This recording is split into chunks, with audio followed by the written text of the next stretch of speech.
우리 삶을 움직이는 뉴스, 중심 잡힌 시선으로 전하겠습니다. 황보선의 출발 새 아침. 네, FM 94.5MHz YTN 라디오 황보선의 출발 새 아침 4부 시작합니다. 윤석열 검찰총장 법원의 징계 관련해서 집행 정지 인용 결정 나서 다시 출근했고요. 그럼에도 불구하고 탄핵 추진 이슈가 또 불거졌습니다. 오늘은 정치권에서 주장하는 윤 총장 탄핵 가능한지 절차는 어떤지 살펴보도록 하겠습니다. 구자령 변호사 오늘 전화로 연결했습니다. 안녕하십니까? 네, 안녕하세요. 구자령 변호사입니다. 예.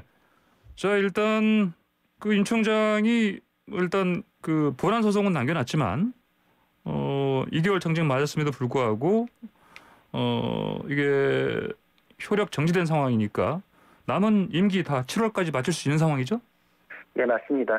본안 소송이 윤 총장 잔여 임기 중에 판결 선고되기는 어려울 것으로 예상되기 때문에 사실상 집행정지 신청 인용으로 윤 총장이 임기를 다 마칠 수 있게 된 셈입니다. 네, 그래서 민주당 일부 의원들이 추윤 갈등으로 불리는 사태가 사실상 이번 집행정지 인용으로 법원에 의한 해결은 좌절된 거다. 그러면은 새로운 돌파구를 찾아야 되니까 이걸 탄핵으로 봐야 된다. 이런 주장이 나오고 있고요. 특히 그중에서 김두관 의원이 집행정지 결정에 대해서 강하게 공격을 하면서 비판을 하면서 이건 사법 쿠데타다. 이럴 때는 국회의원이 나서야 된다라면서 당내 회의적인 시각에도 불구하고 연일 탄핵 필요성을 주장하면서 강도 높은 발언을 쏟아내고 있습니다. 검찰만이 문제가 아니라 이제 재판부 판사들도 문제가 크다. 이렇게 지금 그러면 이제 판사들도 문제가 있으니까 사법 개혁도 해야 된다 이런 얘기까지도 들리던데 그거 국면이 아니고 일단 당장은 사법부가 저렇게 하니까 국회만이 해결할 수 있다. 국회만 해결할 수 있다. 그런 주장을 하고 있습니다. 근데 이제 이 탄핵이란 거가 기본적으로 그냥 바로 한 번에 되는 게 아니고 최종적으로는 헌법재판소가 판단하게 돼 있고 그 전에 이제 국회가 탄핵 소추를 하죠. 소추한다는 일종의 일반 사건으로 말하면 기소한다, 재판정에 올린다 이렇게 봐야 되는 거겠죠? 정확합니다. 그래서 탄핵이라는 것 자체가 사실 절차적으로도 굉장히 좀 어렵게 규정이 되어 있습니다. 국회의 탄핵 소추가 있고 헌법재판소에서 탄핵 심판을 하는 이원적인 구조를 갖고 있고요. 국회가 탄핵 소추를 하는 거를 이제 검사의 기소에 대응한다 이렇게 이해하시면 되는데 이게 기소라고 이제 대응해가지고 이제 판단은 하지만 이게 표결로 결정하는 거기 때문에 법리적인 것 못지않게 정치적인 이해관계가 굉장히 복잡하게 얽히게 됩니다. 그래서 법 규정만 따지고 보면은 헌법 규정에서는 국회 제적의원 3분의 1 이상의 발의 그리고 국회 제적의원 과반수의 찬성으로 탄핵소추 의결을 할 수 있는데 다 제적이네. 그러니까 제적 3분의 1 그다음에 제적 3분의 1 또 제적 과반수. 그러니까 이것도 이제 일반 이제 의결하는 것보다는 좀 가중이 돼 있는 겁니다. 그러니까 사실은 일반적으로는 이 정도 절차하면은 쉽지 않은 건데 그 탄핵 소추하는 거가. 근데 지금 현 상황은 민주당이 지금 거대 여당이 아닙니까? 174석까지 있고요. 의석수만 가지고는 충분히 이제 의결이 가능하죠. 그러면은 이게 그러면 만약에 국회에서 이렇게 강행을 해서 탄핵 소추 결정됐다. 그러면 윤 총장이 또다시 직무 배제되는 거 아닙니까? 맞습니다. 이게 아예 헌법이랑 국회법에 딱 규정이 되어 있기 때문에 이게 아마 가장 논란이 될 수도 있을 것으로 보이는데요. 탄핵 여부는 이제 헌법재판소에서 결정이 될 테지만 결정 나기 전까지는 전까지는 직무에서 자동으로 배제됩니다. 그래서 이게 지금 전에 두 전직 대통령 탄핵소추 의결됐을 때 직무집행 바로 정지되고 국무총리가 권한대행했던 거 떠올려 보시면 딱 그 상황이 되는 거고요. 게다가 또 가장 다른 점이 그 이전에 윤 총장에 대한 처분들은 그 집행정지 사건으로 이제 다툴 수가 있었잖아요. 근데 국회의 의결은 행정처분이 아니기 때문에 행정소송의 대상도 아니고 집행정지 사건으로 다툴 수 있는 대상도 아닙니다. 그러니까 그냥 무조건 그냥 출근 못하는 거네요. 맞습니다. 그래서 헌법재판소 이제 결정 나오기 전까지는 직무에서 완전히 배제가 됩니다. 그렇군요. 근데 지금 아까 제가 박주민 민주당 의원과 통화하면서 그 민주당 의원들 내부 대화방에서 사실은 이게 논란이 되고 있다고 하더라고니까요. 모두가 다 같이 하자 찬성이 아니고 그러면 민주당 내에서는 이를테면 심지어 자충수가 될 수 있다. 탄핵 추진하면 이런 얘기 나오고 있네요 보니까. 맞습니다. 이게 정치적으로는 아까 뭐 이제 대화가 나누셨을 것 같은데 정치적으로뿐만 아니라 이게 법리적으로도 자충수가 될 수 있어 보입니다. 법리적으로요? 예. 그렇죠. 왜냐하면은 국회법에서는 탄핵소추가 발의되면 예. 본회의 의결로 법제사법위원회에서 회부해가지고 사안을 조사할 수 있게 되는데 예. 이때 국정감사 및 조사에 관한 법률의 조사 방식을 준용합니다. 예. 근데 국제사법위원회에는 이제 법제사법위원회에는 국민의힘 의원들도 있는 상황인데 예. 이게 진행이 되면은 이제 국정감사에 준하는 이제 판이 깔리는 셈이거든요. 예. 그러면은 수사기관 이상의 막강한 권한으로 국회가 특히 이제 국민의힘 쪽에서 이제 파헤치기 시작하면은 사안이 걷잡을 수 없이 커질 수 있습니다. 예. 그리고 만약에 이제 이거를 원하지 않아가지고 법제사법위원회에서 본회의 의결로 조사하지 말아라라고 할 경우에는 조사도 안 하고 그럼 탄핵을 추진하냐라는 이제 굉장한 역풍을 맞을 수 있고. 예. 그리고 또 만약에 조사 없이 진행을 할 경우에는 현재까지 나온 건 윤 총장이 2번 이긴 것밖에 안 나와 있잖아요. 예. 그런 상황에서 탄핵소추 의결을 했다 그럴 때는 정치적 부담이 배가가 됩니다. 예. 아마 민주당 내에서는 정치적인 역풍 그리고 법리적인 이런 부분 이게 아마 모두 다 자충수에 대한 우려가 굉장히 심할 겁니다. 그러니까 이미 좀 아까 물론 뭐 이 김두관 의원은 뭐 사법 쿠데타라 얘기했을 정도지만 윤석열 검찰총장이 물론 이제 뭐 이른바 그 KO 승이라는 표현을 안 쓰고 이제 판정 승이라는 표현을 쓰는데 네. 그래도 이미 2번 했기 때문에 네. 그리고 이 상황에서는 또 여론상으로도 이게 그리 달갑게 보지 않은 시각도 많을 것 같은데 이제 이런 그렇죠. 여러 가지 것들을 종합했을 때 민주당 내에서 사실 뭐 신중히 하자 뭐 이런 시각도 상당히 꽤 있는 것으로 들었습니다. 예, 맞습니다. 그래서 국회의 탄핵소추 가능성에 대해서는 사실 그러니까, 거기까지 갈 수 있겠느냐 부정적인 시각이 많고 제가 예. 보기에도 민주당이 논의는 많이 하겠지만 결국은 안건 상정은 못하지 않을까 이렇게 예상이 되는 게 첫 번째로는 이제 방금 말씀드린 정치적인 법적인 이런 자충수에 대한 고민 예. 그리고 이제 두 번째로는 본질적으로 헌재 인용 가능성이 굉장히 떨어집니다. 예. 그러니까 이게 모두 민주당이 부담스러운 지점인데 이게 만약에 안건으로 올렸을 경우에는 또 물러설 수가 없게 되거든요. 예. 그러니까 멈출 수 없는 폭주기관차에 몸을 실은 격이 되는데 만약에 또 그럼 안건을 상정했는데 민주당 내부에서 표결에서 표가 갈렸다. 네. 예, 이러면 이제 또 민주당이 내부, 자중질환이다. 내분 분열, 자중질환, 이렇게. 예, 만약에 그런 식의 평가를 받으면 굉장한 패착이 될 수 있기 때문에 그러니까요. 이런 상황들을 고려하면은 아마 안건 상정까지는 안 가지 않을까 그런 가능성이 굉장히 높다 이렇게 예상이 됩니다. 그러니까요. 앞으로 한 수 두 수 더 둘수록 자신이 패배하는 바둑용어 자충수 패착 얘기하셨는데, 네, 예, 그러니까 이게 탄핵소추를 진행하기가 참 이거 하면 안 되겠다 이런 이제 현실적인 판단을 하는 분들도 상당히 많을 것 같습니다. 민주당 내부에. 맞습니다. 그래서 방금 말씀드린 것들이 뭐 저 혼자만의 견해가 아니라 법조계 대다수 견해이기도 하고요. 심지어 이제 민주당 내부 인사 발언으로도 어느 정도 확인되는 내용입니다. 또 왜냐하면 이게 탄핵이 말씀하셨다시피 국회와 헌재 이원 구조를 가지고 있기 때문에 이게 정치 논리만 주장할 수도 없고 법 논리만 주장할 수도 없습니다. 이게 절차 가중이라 그래가지고 굉장히 어려운 절차거든요. 그리고 윤 총장 사건의 혐의가 지금 처음에 문제됐을 때보다 굉장히 줄어든 면이 있습니다. 오히려. 그렇죠. 징계위원회 스스로가 2개월 이제 정직으로만 결정을 했는데 이거를 다시 뛰어넘어가지고 해임보다도 더 높은 탄핵을 하겠다. 예, 이거는 법논리상으로도 그렇고 좀 상식적으로도 경중이 좀 맞지 않는 면이 있고요. 그리고 두 번째로는 징계 사유 자체도 이번에 집행정지 결정에서 법원이 두 가지 정도는 이제 채널A 수사방해 사건 그리고 정치적 중립 의무 위반 요거 두 개는 지금 보니까 정치적 그 징계 사유로 인정되지 않는다라고 딱 못을 박아버렸거든요. 물론 이제 이건 본안은 아닙니다만 그러니까 정직 2개월의 근거 중에 또 다시 두 개가 또 날아간 상황이기 때문에 지금 나머지만 가지고 헌법재판소에서 정직도 아니고 해임도 아니고 그 위에 탄핵을 한다. 이거는 사실 굉장히 인용 가능성이 매우 떨어지고 민주당도 너무 잘 알고 있기 때문에 우려가 많을 겁니다. 그러니까요. 또 뭐 이런 식으로 더 큰 이제 판에서 윤 총장 사실은 뭐 자리에서 물러나게 하겠다는 건데 그러면 이게 또 때릴수록 뭐 커진다 하지 않습니까, 윤 총장? 맞습니다. 예전에 그 탄풍이라고 해서 오히려 지지율이 확 바뀌면서 이제 열린우리당이 이제 총선에서도 압승했던 기억이 있잖아요. 역풍 중에 가장 큰 역풍 아니었었나 이렇게 기억에 남는데 그런 고민이 없을 수가 없습니다. 그러니까요. 사실 뭐 이른바 추윤 갈등이 어느 정도 좀 이제 뭐 추 장관도 사퇴를 한다고 하고 뭐 그런 상황인데 다시 또 이런 뭐 이제 추경 갈등에 못지않은 훨씬 큰 이런 상황이 벌어지면 또 현 문재인 대통령의 지지도라든지 그다음에 여당의 그렇죠. 지지도도 앞을 장담할 수 없을 텐데 하는 이런 우려들도 민주당 내부에서 나올 수밖에 없을 것 같습니다. 맞습니다. 그래서 네. 정치적으로는 네. 김두관 의원도 강한 발언을 쏟아내가지고 정치적인 실리를 챙기고 민주당 예. 당내 의견으로는 이제 안건 상정은 안 하는 쪽으로 되면 네. 자신은 이제 지금 사실 PK의 유력 주자로 남아있기 때문에 예. 친문 지지층까지 이제 규합하는 계기가 될 수 있다. 네. 결국은 중도에서 조금 멈추면은 요건 실리만 챙길 수 있다. 이런 이제 정치적인 해석도 나오고 있습니다. 그러니까요. 뭐 김두관 의원이 뭐 사실 대선도 바라보고 있는 분이고 그다음에 네.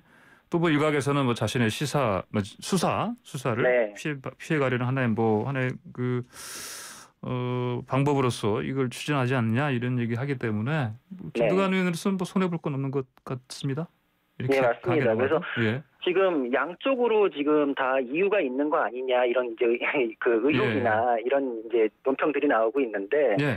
그 사건 중에 사실 이제 수사 대상이 될 수 있다는 우려에 관한 거는 어떤 거냐면 네. 이게 그 정치적으로는 이제 뭐 말씀드렸다시피 그렇지만 최근에 이제 정경심 교수에 대한 판결 선고가 있었지 않습니까? 예. 근데 정경심 교수가 징역 4년의 실형을 선고받고 이제 법정에 구속이 됐는데 이때 유죄 인정되자마자 그 관련자 중에 위증이나 수사 방해가 있는지를 들여다봐야 한다라는 주장이 이제 갑자기 크게 주장이 되기 시작했고 예.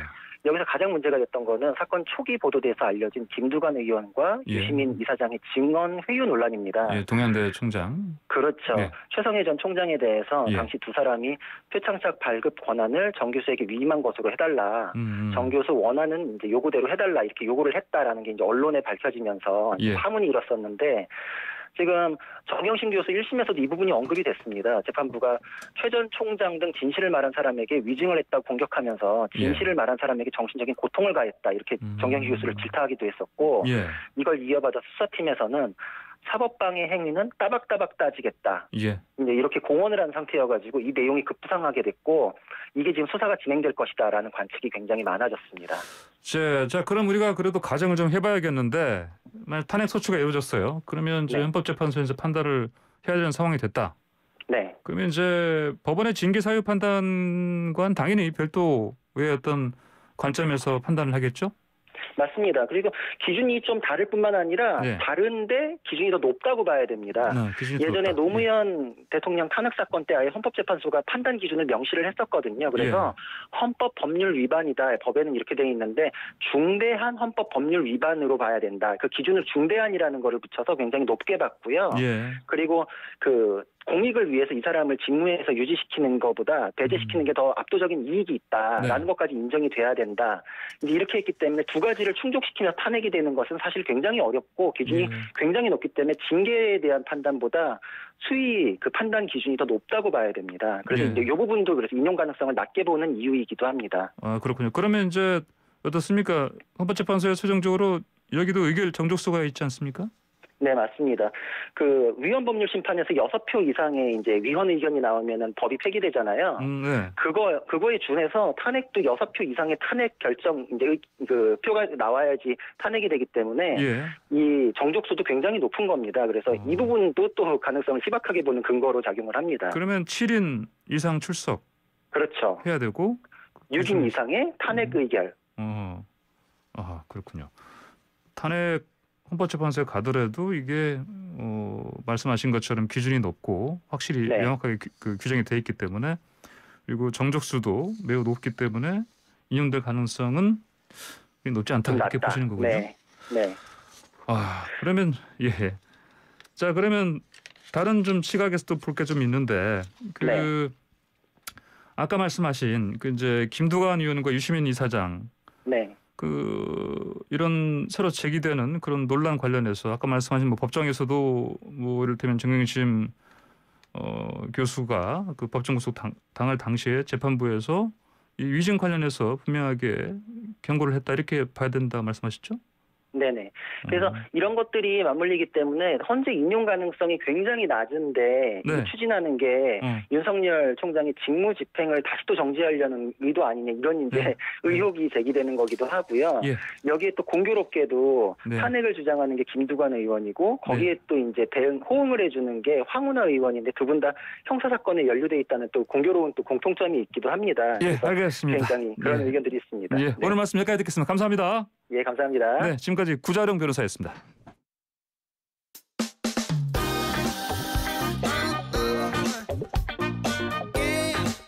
아침을 뜨겁게 스포츠가 얼마나 좋은지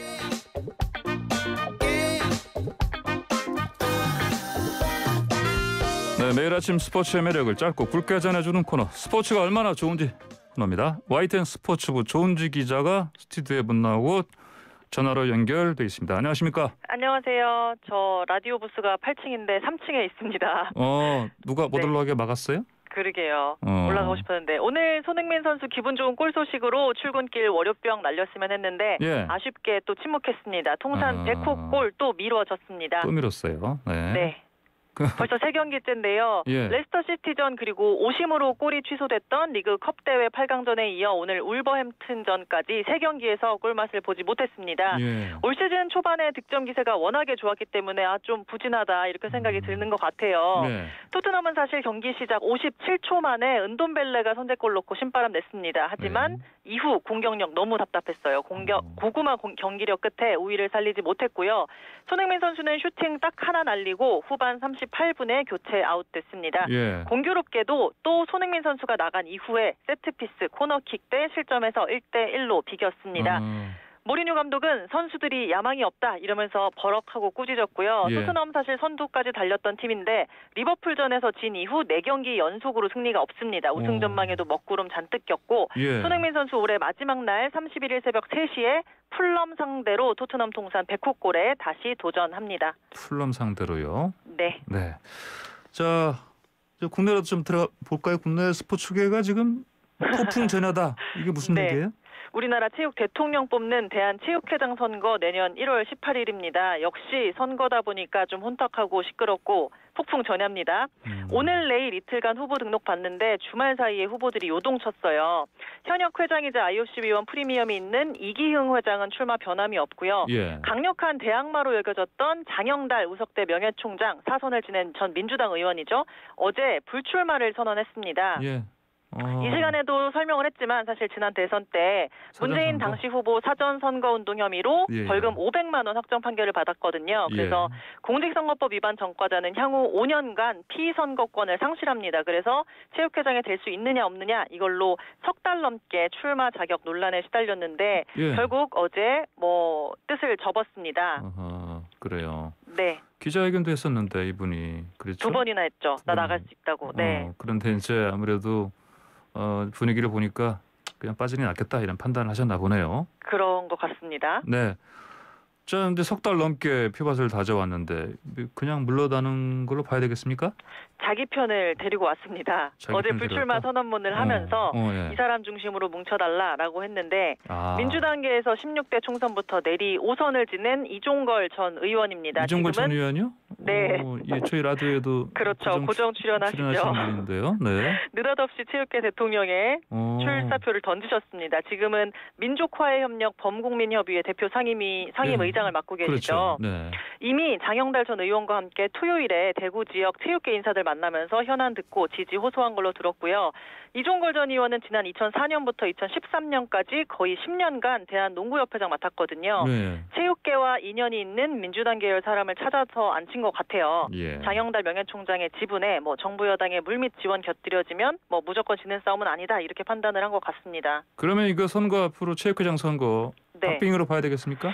문제는 이 정부 여당의 물밑 지원이 곁들여져야 되는데 민주당계가 동상이몽입니다. 지금 장영달, 이종걸 전 의원은 민주당계 체육 실세로 알려진 안민석 의원 주도하에 데려온 인물이거든요. 오늘 스포츠 서울에서는 단독이라고 해가지고 어제 세 사람이 태릉 골프장에서 회동한 사진을 떴더라고요. 노골적으로 참 밀고 있는데 정부 여당은 조금 미적지근한 분위기입니다. 일단 이기흥 현 회장이 지난 10월까지 대한조계종 중앙신도회장을 지낼 정도로 불교계의 끝발이 좀 있습니다. 내심 2022년 대권 염두한 정세균 국무총리는 이기흥 회장 지렛대로 체육계 또 불교계 표밭 따지기를 노리는 걸로 알려졌고요. 여기에 코로나19 상황 속에 조기 축구할 정도로 스포츠 광인 최재성 청와대 정무수석도 동국대 불교학과 84학번 출신입니다. 굳이 분류하자면 이기흥 회장 쪽이라고 하고요. 현재 체육회장 직무대행 맡고 있는 이강래 전 도로공사 사장도 이종걸 전 의원의 지원군일지 불투명한 상황입니다.